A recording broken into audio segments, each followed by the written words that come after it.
Penangkapan Robocop di pinggir jalan di Depok menjadi perbincangan dan viral di media sosial.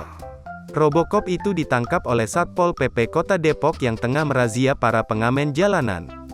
Robocop yang ditangkap ini tentunya bukanlah karakter dalam film produksi Hollywood di tahun 1978 dan diremake ulang di tahun 2014.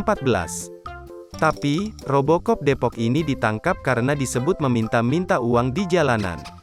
Detik-detik penangkapan Robocop ini diunggah di laman Instagram @satpolpp_depok.